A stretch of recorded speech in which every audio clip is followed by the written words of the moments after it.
alternativas médicas à transfusão de sangue. Como a medicina vem realizando esse tipo de tratamento no mundo? E de que forma os médicos aqui do Brasil tratam o assunto?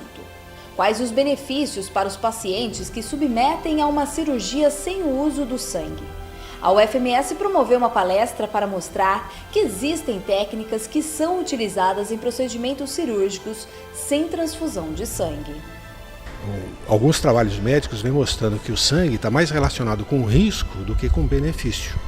É um debate que a gente tem que ver as perspectivas das alternativas ao tratamento sem uso de sangue. Então nós precisamos achar um meio termo, achar um caminho que, através de pesquisa, de conhecimento, de um debate baseado em conhecimento e não baseado só no fato religioso. Informações todas baseadas em trabalhos científicos realizados com sucesso. O próprio profissional, o médico que está lhe atendendo, solicitando um tratamento isento de sangue. Respeita o direito das pessoas de que dê uma alternativa para ele, né? Ele ficou satisfeito com essa alternativa. A pessoa pode realizar como eu realizei. Hoje eu estou bem, eu senti medo na verdade, mas hoje eu já não tenho medo de encorajar outras pessoas que estão talvez com esse mesmo problema. Pode fazer fé, coragem, que é positivo. Nos Estados Unidos e também no Brasil, muitos especialistas já utilizam de tratamentos sem o uso de sangue. De acordo com os profissionais, são práticas seguras e que dão resultados positivos para o paciente. Este cirurgião da Pontífice Universidade Católica PUC de São Paulo realizou uma palestra para os acadêmicos de medicina da UFMS e mostrou o avanço da medicina em relação a esse tipo de tratamento. Aqui é uma endoscopia, está tendo uma hemorragia no pâncreas. Ele está tendo uma hemorragia no sangue. Por endoscopia, eu posso fazer esclerose do vaso do pâncreas. No Brasil está em processo de desenvolvimento ainda, né? O tratamento médico sem uso do sangue, que é a conservação e gerenciamento do uso do sangue, é um trabalho que foi feito nos Estados Unidos, depois passou para a Europa, e os médicos lá da Society for Advancement of Blood Management, que é uma associação médica que estuda o gerenciamento e a conservação do sangue, têm aplicado esse conhecimento na mídia e isso causou assim, um certo interesse nos médicos aqui do Brasil. Tem 7 médicos do Brasil que fizeram essa especialização lá nos Estados Unidos e esse curso de especialização veio trazendo luz nova, uma luz diferente sobre o que é o sangue na realidade. Alguns trabalhos médicos vêm mostrando que o sangue está mais relacionado com risco do que com benefício. Então, como o médico tem a obrigação de trazer para o paciente o que existe de melhor em termos de tratamento médico, o sangue não é o que existe de melhor. Então, essa associação médica está pesquisando e trazendo à luz outros recursos muito mais eficientes e menos expostos a riscos do que o próprio uso do sangue. De acordo com os especialistas, a transfusão de sangue pode trazer graves problemas para o paciente. O primeiro é o risco de que o sangue esteja infectado por bactérias e vírus, além de outros problemas mais graves. A transfusão de sangue, por mais simples que pareça, ela não é tão simples. Ela é uma agressão ao sistema imunológico. E quando você infunde um sangue que não pertence àquele organismo, que vem de outra pessoa, você gera uma resposta imunológica muito intensa dentro do organismo. E essa resposta imunológica ela pode causar diversos danos. Inclusive a injúria celular, com lesão de células do indivíduo, estimular o surgimento de doenças imunobiológicas. E um outro fator importante é a possibilidade de você não conseguir ter identificado nesse sangue a presença de vírus e bactérias que podem gerar infecções nesse paciente, entre HIV, hepatite B, hepatite C. Porque, assim, na realidade, o nosso sistema de triagem sanguínea, ele não é um sistema tão perfeito assim. E você pode ter falhas e esse indivíduo, inclusive, ele pode ter complicações de infecções como hepatite C, hepatite B e HIV. Quando você faz uma transfusão sanguínea, você está estimulando uma resposta imunológica do organismo. Toda vez que você põe dentro de um organismo algo que não pertence a ele, o sistema imunológico reage de uma forma anômala. E essa reação pode levar à lesão da célula do próprio indivíduo. E essa lesão, chamada injúria celular, é um dos fatores de surgimento do câncer. Uma maneira simples, mas que existem alguns riscos. O palestrante ainda explica o que acontece quando uma pessoa recebe o sangue de outra pessoa. O meu sangue em mim, ele é excelente. Ele me conhece, ele conhece todos os meus órgãos e ele me protege. Ele defende qualquer agressor, qualquer corpo estranho que vier para o meu corpo, ele sabe se defender. Ele agride aquele corpo estranho que entrou. Agora, o meu sangue em você é um desastre. Mesmo se houvesse compatibilidade, os meus órgãos são diferentes dos seus órgãos, então meu próprio sangue vai combater você. É isso que acontece no primeiro instante quando você dá sangue para uma outra pessoa. Os antígenos do corpo vão ter briga com o anticorpo do sangue que você injetou e vice-versa. O seu corpo também vai rejeitar o sangue que foi dado, porque ele não é dele. Ele também vai brigar. Então vai ser uma guerra lá dentro. Esse é o primeiro passo. Segundo passo, o sangue estocado, ele sofre alterações, tanto biomecânicas como biofísicas. Então o sangue estocado, quando ele é conservado na geladeira, ele sofre uma alteração da forma globular que ele tem. Normalmente ele tem uma forma discoide, bicôncava.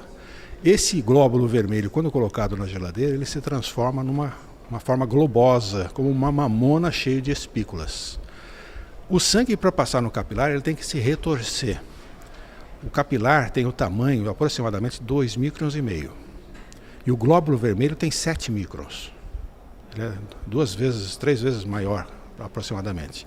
Então ele tem que se torcer para poder passar. Quando você colocou o sangue na geladeira, para conservar ele armazenado, ele endurece e deforma. Então ele não vai passar no capilar. Os trabalhos médicos atuais vêm mostrando que o sangue estocado obstrui a microcirculação. E ele libera hemoglobina livre, que é nefrotóxica. Então o paciente que faz uso do sangue normalmente está relacionado com a morte e insuficiência renal. Já para a medicina, são opções terapêuticas confiáveis para salvar vidas. O diretor clínico do Hospital Universitário analisa o assunto de forma positiva para a formação dos futuros profissionais. Até o presente momento, né, ao longo das décadas, o sangue tem sido utilizado como um mecanismo de se salvar vidas, né? Mas hoje a palestra que foi proferida aqui nos mostrou que não é bem assim. A realidade é que o sangue ele tem vários efeitos deletérios, né, na sua composição, na estocagem, na manipulação, na própria segurança, na pesquisa de vírus que possam compor o sangue, que precisam ser modernizados, atualizados, para que se tenha uma resposta muito boa na utilização do derivado. E, por sinal, o melhor seria que nós desenvolvêssemos técnicas, e isso vem sendo estudado nos últimos anos, que a gente pudesse não utilizar o sangue exógeno, o sangue de uma pessoa sendo transferida para outra pessoa, e que essas tecnologias possam poder resolver esse problema. De acordo com o Capelão Reis, que é professor da bioética da UFMS, trazer o assunto para dentro da universidade é importante não só para os estudantes, mas principalmente para o cidadão. É um debate que a gente tem que ver as perspectivas das alternativas ao tratamento sem uso de sangue. E trouxemos aqui um médico renomado, um cirurgião, que já faz esse tipo de cirurgia em São Paulo, é um palestrante de renome e veio contribuir para os alunos do 4º ano de medicina nessa reflexão alternativa ao tratamento sem sangue. E quem ganha é o cidadão, é o futuro médico que vai ter alternativas não somente com sangue, mas as alternativas sem a utilização do sangue. No Brasil, nós temos já mais de 10 grandes hospitais, grandes centros que fazem todo tipo de cirurgia sem utilização de sangue. E a maioria das pessoas que utilizam esse benefício técnico e científico não são testemunhos de Jeová, são pessoas que querem um tratamento alternativo sem o sangue. Isso é preconizado e é direito legal para qualquer cidadão. E para ajudar os médicos a realizarem o tratamento sem o uso do sangue, existe um grupo de voluntários que desenvolve um serviço de ligação com hospitais no mundo inteiro. Jorge, que faz parte da comissão, explica como é desenvolvido este trabalho. A COLI ela é composta por ministros voluntários da própria comunidade religiosa e tem como objetivo fazer uma ponte no relacionamento entre pacientes e médicos. Então nós somos pesquisadores do assunto que envolve cirurgia sem sangue. Então nós temos um grande banco de dados na nossa sede mundial em Nova York, todos os dias fazem pesquisas e nos fornecem artigos renomados, artigos sobre cirurgias sem uso do sangue.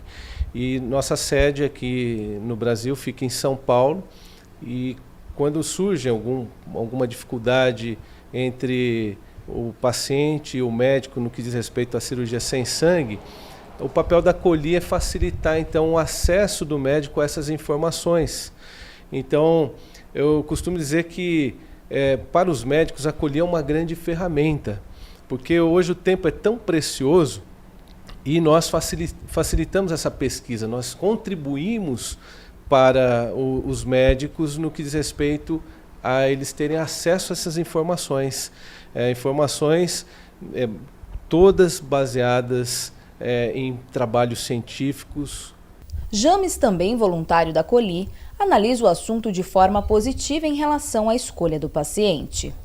Esse assunto, ele atualmente não é encarado como tanto polêmico assim. Porque não é estranho para a medicina ou para a classe médica um paciente rejeitar um tratamento por alguma razão. Por exemplo, há grupos religiosos que não aceitam aborto, mesmo que haja risco para a mulher. Também existem grupos religiosos que não aceitam tecidos provenientes de suínos, como por exemplo válvulas cardíacas. No caso das Testemunhas de Jeová, não aceitam transfusões de sangue por razões religiosas. Mas muitas outras pessoas, e cada vez mais aumenta a quantidade de pessoas, de que não aceitam transfusão de sangue por razões sanitárias, justamente em função das dificuldades, dos perigos que as transfusões do sangue doado podem trazer para o paciente. E no próximo bloco você vai conhecer 2 pacientes que foram beneficiadas com tratamento alternativo sem fazer o uso do sangue. Não sai daí que a gente volta já.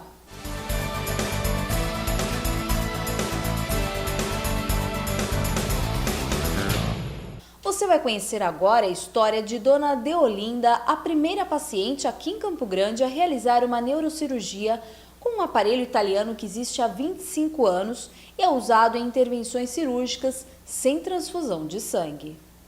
Depois de sentir fortes dores de cabeça, Deolinda precisou realizar um procedimento cirúrgico após ter um acidente vascular cerebral. A cirurgia foi realizada com um equipamento que aspira o sangue perdido durante o procedimento cirúrgico. A máquina filtra, lava e devolve para o próprio paciente. Aí surgiu assim um tratamento alternativo, porque sempre nesses casos, mesmo que a pessoa não venha a usar, mas sempre reserva algumas bolsas de sangue, né? Aí foi, o médico falou, aí meus filhos entrou em contato com uma biomédica lá em São Paulo, que tinha uma máquina que substituiria esse sangue, né? Que ela faz ela pega o sangue que você está perdendo e elimina todas as impurezas e reintroduz em você. Aí foi pedida e essa máquina veio, e com a ajuda dessa máquina eu pude ter uma cirurgia tranquila e não tive nenhum problema decorrente da cirurgia. Estou bem hoje, já com 2 anos que fizemos essa cirurgia, que eu fiz, né? Estou bem. A cirurgia durou 9 horas. Hoje, com uma vida normal e bem de saúde, ela acredita que esse tipo de cirurgia pode beneficiar não somente a um grupo, mas sim a todas as pessoas. Eu fiquei contente com essa alternativa, né, de usar essa máquina que já existe, né, em vários lugares no mundo e no Brasil quase em todas as capitais tem, né, mas aqui ainda não tinha. Aí foi uma oportunidade, né, dessa máquina vir e me ajudou eu fazer minha cirurgia, ficar mais segura, né, e também para outras pessoas que depois veio a usar. Porque aí eu não precisei usar o sangue e que eu também não usaria mesmo, né, por minha convicção e também assim que eu fiz a cirurgia e não corria risco, né? Além disso, o sangue que é introduzido, ele é limpo, tirado todas as impurezas. Isso ajudou até na recuperação a ser mais rápida. Dona Sofia também realizou um tratamento alternativo. Hoje, sorridente, ela até relembra as histórias da foto pregada ao lado da cama. Depois de passar por uma cirurgia cardíaca, ela explica como lidou com o medo de ter que realizar um procedimento cirúrgico de alto risco. Olha, foi o seguinte, eu comecei a sentir uma canseira, um batimento forte no coração. Então eu resolvi fazer uma consulta. Aí eu falei com o médico resolveu mandar eu fazer um exame. Aí ele mandou fazer o exame, eu fiz, que quando veio o resultado que eu fiquei sabendo que eu tinha que fazer essa cirurgia. Na hora eu confesso que eu fiquei com medo. Fiquei com medo. Mas depois o médico mesmo, ele me ajudou muito. Ele me encorajou muito e eu resolvi operar. Tranquila e muito alegre, para ela a fé é fundamental para manter-se viva. E conta que se sente feliz por saber que os médicos respeitaram a posição dela. Eu teve bastante sorte de hoje eu poder estar falando sobre o que eu já passei e a vitória que eu tenho tido. E isso eu deixo também para as pessoas que talvez estão na mesma situação minha, né? Lutando para fazer uma cirurgia sem o sangue, porque a gente sabe que o certo é fazer a cirurgia sem o sangue. O certo é esse. Então eu deixo essa mensagem para as pessoas que tenha fé, vai em frente. E isso também depende dos médicos, o médico também ajuda muito a gente.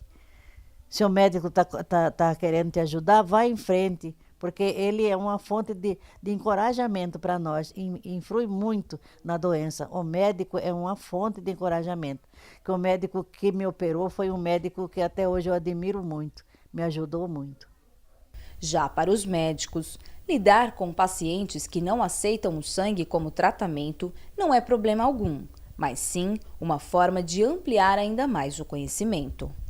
O custo do tratamento com a hemotransfusão é muito maior do que com tratamento alternativo.